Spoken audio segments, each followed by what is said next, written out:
ቁርአንን እንዴት እናንብብ ክፍል 2 ላይ እንገኛለን። በባለፈው 7 ፊደላትን አይተናል። ዛሬ ደግሞ የምናየው እነዚህን ፊደላት ይሆናል።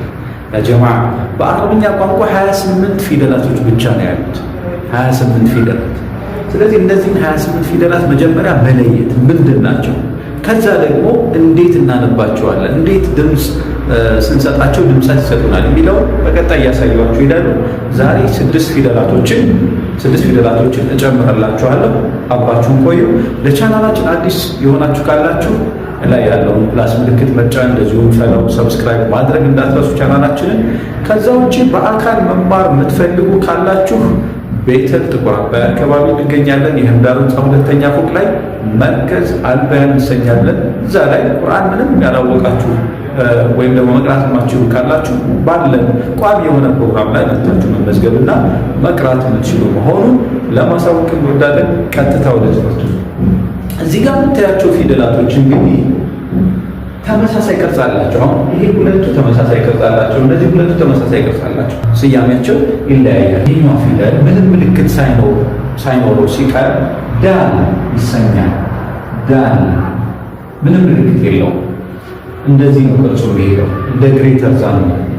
ይሄኛው ደግሞ ነጥብ እዚህ ጋር ይኖረዋል። ነጥብ ሲኖረው ዛል፣ ያው በአማርኛ ዛ የለንም፣ ዛ ነው ያለን። ስለዚህ ዝም ብለን እንጻፈው ዛል።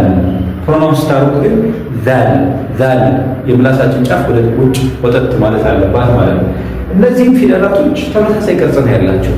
ስለዚህ በምንድን ነው የምንለያቸው? በነጥባቸው ነው። ይሄኛው ራ ነው፣ ምንም ነጥብ የለውም። ራ፣ ይሄ ራ ነው ራ። ይሄኛው ደግሞ ዛ ወይም ዛይ፣ ዛ ነጥብ አለ፣ አንድ ነጥብ ዛ። ስለዚህ ይሄ የአማርኛው ዘ ማለት ነው ባጭሩ። ይሄኛው ሁለቱም ተመሳሳይ ቅርጽ አላቸው። ይሄኛው ነጥብ የሌለው ምንም ነጥብ የሌለው አናቱ ላይ ሲን ይባላል። ሲን ሲን። ይሄኛው ደግሞ 3 ነጥብ ይኖረዋል። 3 ነጥብ ያለው ደግሞ ይሄ ቅርጽ ሺን ይባላል። ሺን ሺን። ስለዚህ ከባለፈው 7ቶቹ ጋር እነዚህን 6ን ጨምረን ታየን ማለት ነው 13 ፊደላት ታየን። በቀጣይ 2 ክፍሎች ላይ እንጨርሳቸውና ቀጥታ ወደ ድምፃቸው እንዴት ተያይዘው እንደሚመጡ ተራ በተራ እያየን እንሄዳለን። አሁንም ለቻናሉ አዲስ የሆናችሁ ካላችሁ በጣም ውስን ፈለወር ላይ ያለን ቁርአን ነው የምናስቀራበት።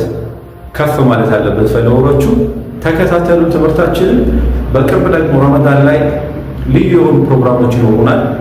ብዙ ጀማዎችን እናሳትፍበት የላይቭ ቅርአት ፕሮግራም